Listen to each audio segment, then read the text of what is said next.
સાધનો. એમાં પેલા કાલનું રિવિઝન કરીએ તો કાલે આપણે શું ભણ્યા હતા? સંપત્તિ એટલે કલ્યાણ. સંપત્તિ એટલે શું? તો કે જે વસ્તુનું ઉપયોગિતા હોય, અછત હોય, વિનિમય પાત્ર હોય અને કોઈ વ્યક્તિગત માલિકી દર્શાવતી હોય તો જ તમે એ વસ્તુને સંપત્તિ કહી શકો. તેના પ્રકાર અને તેના લક્ષણો. પછી જોયું હતું કલ્યાણ. તો જે વસ્તુમાં લોકોની સંપત્તિ હોય પણ છતાં તેનું શેમાં તો કે સુખાકારીમાં હોવી જોઈએ, લોકોનું જીવન ધોરણ સુધારવું જોઈએ, તેની પરિસ્થિતિમાં સુધારો થવો જોઈએ, સુખાકારી વધવી જોઈએ, તો તેને આપણે શું કીધું? કલ્યાણ. હવે આજના ટોપિક ઉપર આવીએ તો આજે આપણે ભણીશું ઉત્પાદનના સાધનો. માણસ અમર્યાદિત જરૂરિયાતો ધરાવે છે. ક્યારેક તેને આ વસ્તુની જરૂર હોય તો ક્યારેક તેને આ વસ્તુની જરૂર હોય. તો આ બધી જરૂરિયાતો પૂર્તિ કરવા માટે કે પૂરી કરવા માટે શેની જરૂર પડે? વસ્તુ અને સેવાની જરૂર પડે. તો આ વસ્તુ અને સેવાની જરૂર પડી તો એના માટે શું કરવું પડશે? તો કે એનું ઉત્પાદન કરવું પડશે. આ વસ્તુ અને સેવાની જરૂર પડી કેમ? તો કે માણસની જરૂરિયાતો સંતોષવા માટે. તો તેનું આપણે ઉત્પાદન કરવું પડે. તો આ ઉત્પાદન કર્યું તો ઉત્પાદન એટલે શું? તો કે વસ્તુ કે સેવાનું ઉપયોગિતા ગુણનું સર્જન કરવાની પ્રક્રિયા એટલે ઉત્પાદન. વસ્તુ કે સેવાનું ઉત્પાદન કરવું પડે તો આ વસ્તુ કે સેવામાં ઉપયોગિતા ગુણનું સર્જન કરવાની પ્રક્રિયા એટલે ઉત્પાદન. હવે આ પ્રક્રિયા શેનું? તો કે ઉપયોગિતા ગુણનું સર્જન કરવું એટલે કે દૃષ્ટિગુણનો ઉમેરો કરવો. તો આ દૃષ્ટિગુણ કે ઉપયોગિતા ગુણનું સર્જન કરવા માટે તો કે ત્રણ પ્રકાર પડે છે. એક તો સ્વરૂપ, સમય અને સ્થળ. જે વસ્તુ હોય એનું તમે સ્વરૂપ બદલાવીને માણસની જરૂરિયાત પૂરી કરો તો એ આવશે સ્વરૂપમાં. એટલે કે વૃક્ષનું લાકડું હોય એમાંથી તમે ખુરશી કે ટેબલ બનાવો. જો માણસને ટેબલ કે ખુરશીની જરૂર હોય તો લાકડામાંથી તમે શું બનાવ્યું? તો કે ખુરશી. તો આ તેનાથી તો કે સ્વરૂપમાં ફેરફાર થયા તો એને આપણે સ્વરૂપ કહેવાય. પછી સમય. જે સમયે વસ્તુની જરૂર હતી એ સમયે તમે એ વસ્તુ એને પૂરી પાડી દો કોને તો એને કહેવાય સમયમાં ફેરફાર. અને જે સ્થળે જોઈએ તે સ્થળે એટલે કે આ સ્થળે વસ્તુનો પુરવઠો ઉપલબ્ધ છે પણ ત્યાંથી તમે તમારી દુકાન સુધી પહોંચાડો ને ત્યાંથી જે ગ્રાહકને વસ્તુની જરૂર છે એ ગ્રાહક લઈ લે વસ્તુ તો એને શું કહેવાય? તો કે સ્થળાંતર એટલે કે સ્થળમાં ફેરફાર. તો આવી રીતે ઉપયોગિતા ગુણનું સર્જન કરવા માટે દૃષ્ટિગુણની જરૂર પડે. તો દૃષ્ટિગુણના ત્રણ પ્રકાર છે: સમય, સ્વરૂપ અને સ્થળ. હવે આ ઉત્પાદન પ્રક્રિયામાં જે મદદરૂપ થતી બાબતો છે તેને આપણે શું કહેશું? ઉત્પાદનના સાધનો. આજે આપણે શું ભણશું? ઉત્પાદનના સાધનો. ઉત્પાદન એટલે તો કે વસ્તુ કે સેવામાં ઉપયોગિતાની દૃષ્ટિગુણનું સર્જન કરવું એટલે ઉત્પાદન. અને ઉત્પાદનની જે આખી પ્રક્રિયા હોય એ પ્રક્રિયામાં જે મદદરૂપ થતી બાબતો હોય જેમ કે સ્વરૂપ, સમય અને સ્થળમાં જે તમે ફેરફાર કર્યો તો આમાં જે વસ્તુની ઉપયોગિતા લખી અથવા તો ઉપયોગમાં લીધી તો આપણે એને શું કહેવાય? તો કે ઉત્પાદનના સાધનો કહીએ છે. જે ચાર સાધનો આજે આપણે ભણીશું: જમીન, મૂડી, શ્રમ અને નિયોજન. આ ચારેય સાધનોનું દેશની રાષ્ટ્રીય આવકમાં ઉત્પાદનમાં કેટલો? તો કે સરખા ભાગે જ ફાળો આપેલો છે. જમીનની જેટલી જરૂર હોય એટલી જ મૂડીની જરૂર પડે, મૂડીની હોય એટલી જ શ્રમની એટલે કે કામની અને એટલી જ નિયોજન એટલે કે માલિકની જરૂર પડે છે. તો આ ચારેય સાધનો વિશે આજે આપણે ભણીશું. આ ચારેય સાધનોનો ફાળો સરખો જ છે. ઉત્પાદનમાં જેટલો ફાળો આ ચારેય સાધનો આપશે એના પ્રમાણમાં તો કે એને વળતર આપવામાં આવશે. જમીન હોય તો જમીનમાંથી આપણે શું મળશે? ભાડું મળશે. એવી જ રીતે મૂડી હોય તો એનામાંથી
ઉત્પાદનના કુલ કેટલા સાધન છે?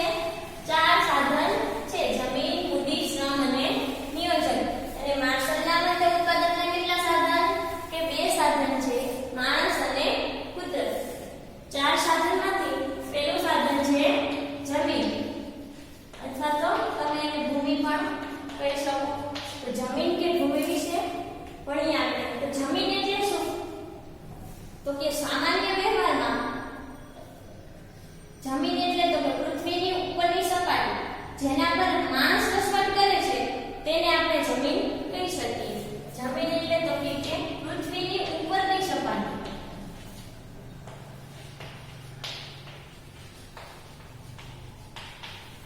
જેના પર માણસ વસવાટ કરે છે જેને આપણે શું કહી શકીએ? તો કે જમીન કહી શકીએ. આ તો કે સામાન્ય અર્થ હતો કે પૃથ્વીની ઉપરની સપાટી પર જે માણસ વસવાટ કરે છે તેને આપણે જમીન કીધી. પણ અર્થશાસ્ત્રમાં જમીનની વ્યાખ્યા કંઈક અલગ એટલે કે વિસ્તૃત રૂપે આપેલી છે, જેમાં જમીન એટલે માર્શલ એવું કહે છે કે માર્શલના મતે મનુષ્યને ઉત્પાદનમાં મદદરૂપ થતા કુદરતી પરિબળ જે જમીન છે. મનુષ્યને ઉત્પાદનમાં મદદરૂપ થતા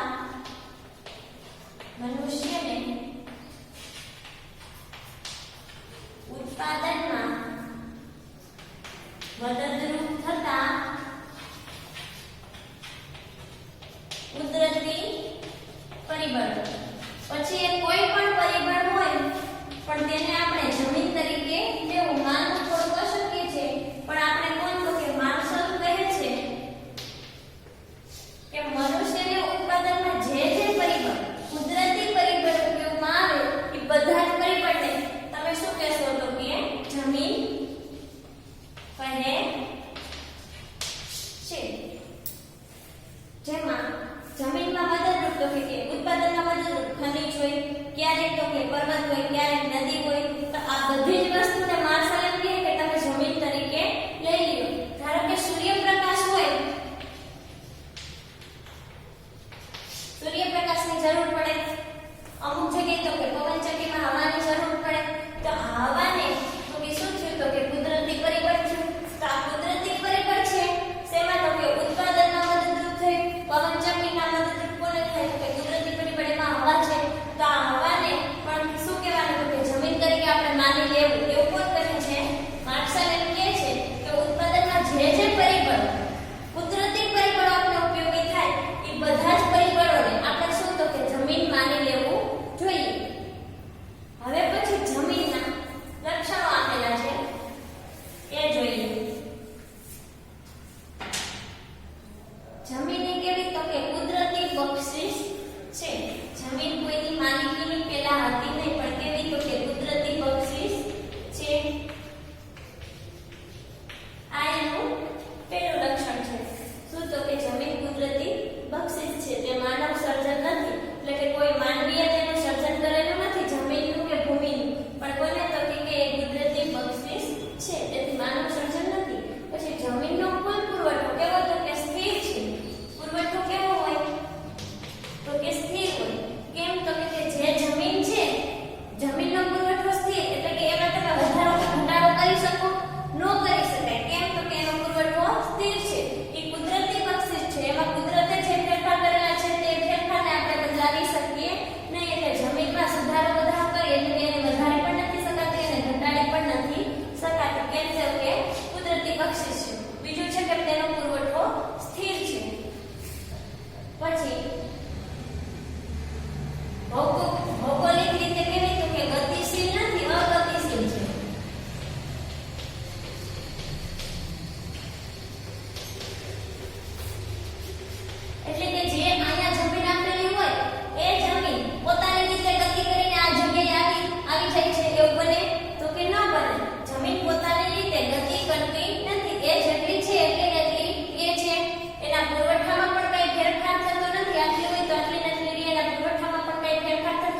મળતા વળતરને શું કહેવાય?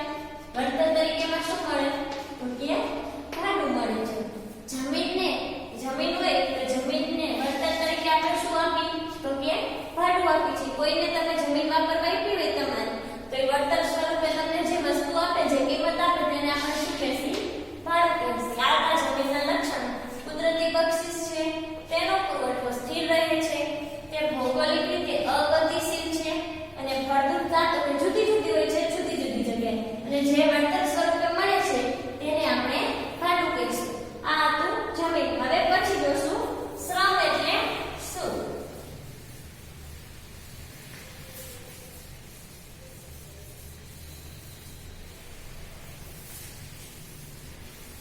તમારી બુકમાં તમે લખતા જાઓ, જે હું બોલ કરું છું કે જમીન એટલે શું, જમીનના લક્ષણો શું હતા, પછી આવ્યું શ્રમ, બીજું સાધન. ઉત્પાદનનું બીજું સાધન શું છે? શ્રમ. શ્રમ એટલે શું? તો કે અન્ય વ્યક્તિની દેખરેખ હેઠળ વર્તનની અપેક્ષા સાથે તેનું માનસિક કે શારીરિક કાર્ય, તે છે શ્રમ. અને તે કરનાર કોણ હોય? તો કે શ્રમિક. અન્ય વ્યક્તિની દેખરેખ હેઠળ. તમારી બુકમાં તમે આવે લખતા જાજો. શ્રમ એટલે શું? કે અન્ય વ્યક્તિની દેખરેખ હેઠળ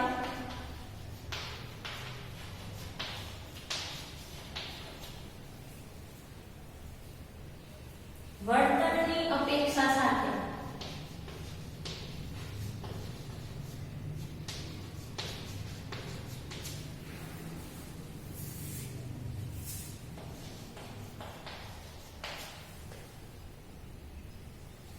જે કાર્ય થાય તેને શું કહેવાય? શ્રમ કહે છે.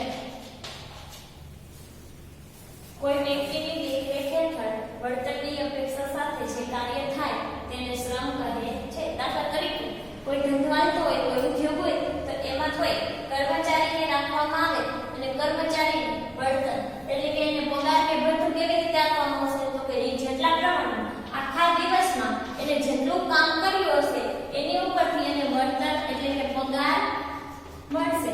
તો આ કામને શું કહેવાય? શ્રમ કહે છે.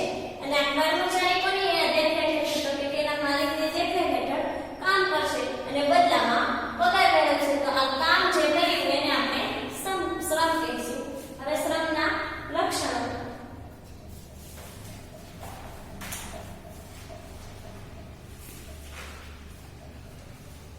શ્રમ અને શ્રમિક અવિભાજ્ય છે. શ્રમ અને શ્રમિક કેવા? તો કે અવિભાજ્ય છે, જેને આપણે અલગ પાડી શકીએ નહીં, જેને ભાગ પાડી શકાય નહીં. જ્યાં શ્રમ હશે ત્યાં શ્રમિક હશે. એટલે કે જે કર્મચારી હશે એ કર્મચારીનું કામ, તો આ કર્મચારી જે કામ કરશે એના બદલામાં એને પગાર મળ્યો, તો તમે આ કર્મચારી અને કામ ને અલગ પાડી શકો કે અલગ રીતે જોઈ શકો કે આ કર્મચારી છે ને આ કામ છે? ના. તો કે કર્મચારી જેટલા પ્રમાણમાં કામ કરે એને જ આપણે પગાર કે વળતર આપશું.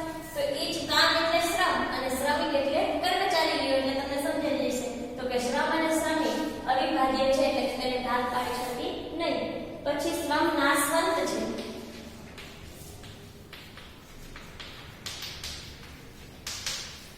શ્રમ કેવું? તો કે નાશવંત છે, તેનો તમે સંગ્રહ કરી શકો નહીં.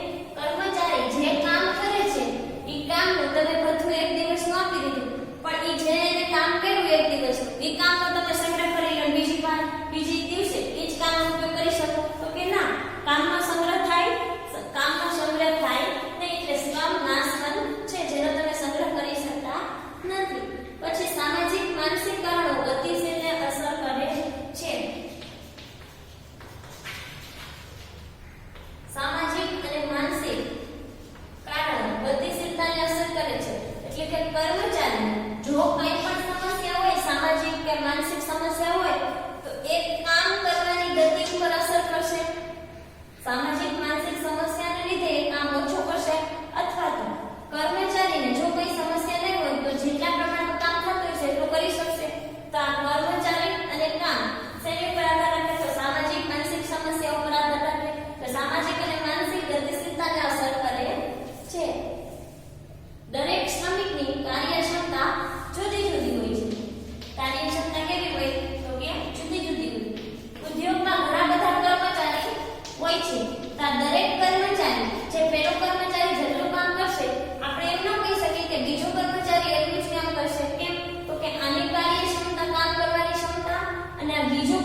શ્રમને ચૂકવતા વળતરને વેતન કહે છે.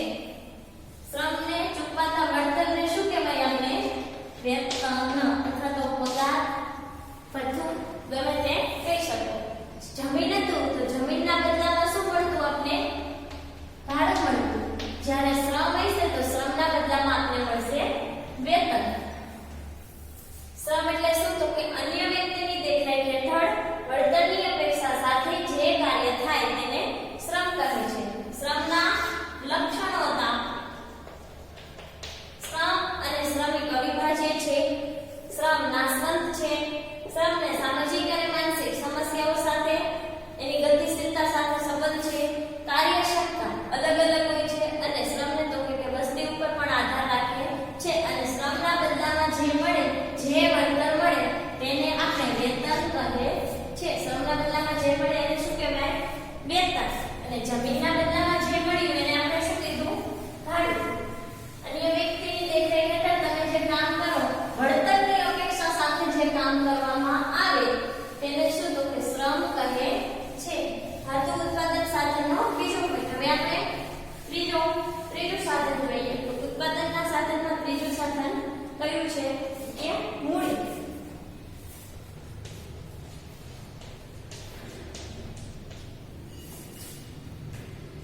પેલા મૂડી એટલે શું? તો કે ઉત્પાદનની પ્રક્રિયામાં અગત્યનું ગણાતું સાધન કયું છે? મૂડી છે. ઉત્પાદનની પ્રક્રિયામાં અગત્યનું ગણાતું સાધન મૂડી છે. શ્રમ અને જમીન એ કુદરતનું સર્જન છે, જ્યારે મૂડી કેવું છે? તો કે માનવ સર્જિત છે. MCQ માં પૂછાઈ શકે કે મૂડી એ કોનું સર્જિત છે? તો કે માનવ સર્જિત છે. જ્યારે કુદરતનું સર્જિત કોણ હતું? તો કે જમીન અને શ્રમ. જ્યારે મૂડી એ માનવ સર્જિત છે. મૂડી એટલે એવી ભૌતિક વસ્તુઓ જે ઉત્પાદનમાં મદદરૂપ થતી હોય. મૂડીને ઉત્પાદિત સાધન માનવામાં આવે છે, કારણ કે મૂડી એ એવી ભૌતિક વસ્તુ છે જેનું ઉત્પાદન થયું છે અને હવે તે ઉત્પાદનમાં મદદરૂપ કરે છે. દાખલા તરીકે ટ્રેક્ટરનું ઉત્પાદન થયું અને હવે તે ખેતીના ઉત્પાદનમાં મદદરૂપ થાય છે, પણ એના માટે શેની જરૂર પડે? તો કે મૂડીની જરૂર પડે છે. મૂડીના લીધે તો કે આપણે ટ્રેક્ટર ખરીદી શકીએ અને આ ટ્રેક્ટરનો ઉપયોગ શેમાં કરશું?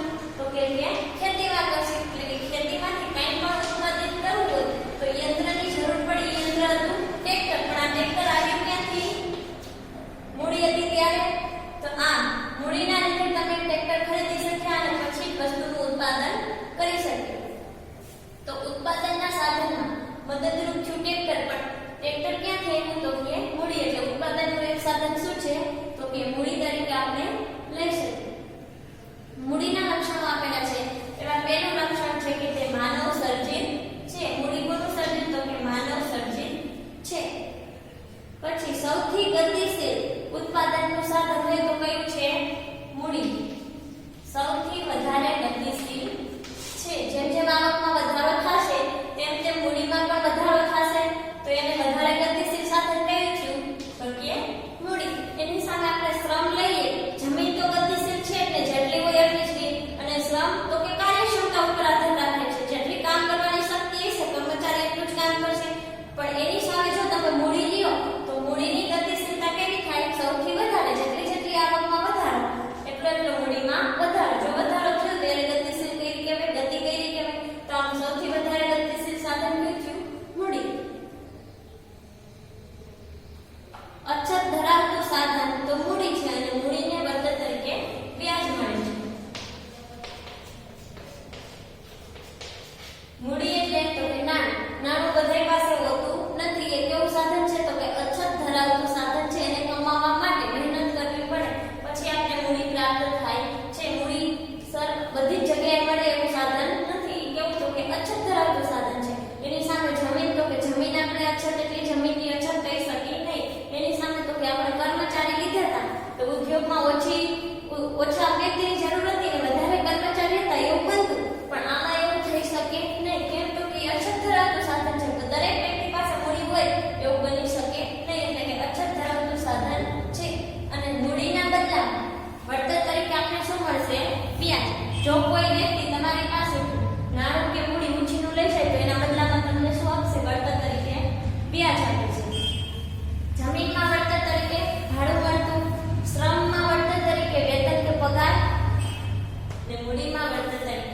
વ્યાજ મળે છે. આ હતા એના લક્ષણો. માનવ સર્જિત છે, ગતિશીલ છે, અછત હોય છે અને વળતર તરીકે વ્યાજ મળે છે. હવે પછી જોઈએ નિયોજક. ઉત્પાદનના સાધનમાં છેલ્લું સાધન છે નિયોજક. નિયોજક એટલે શું?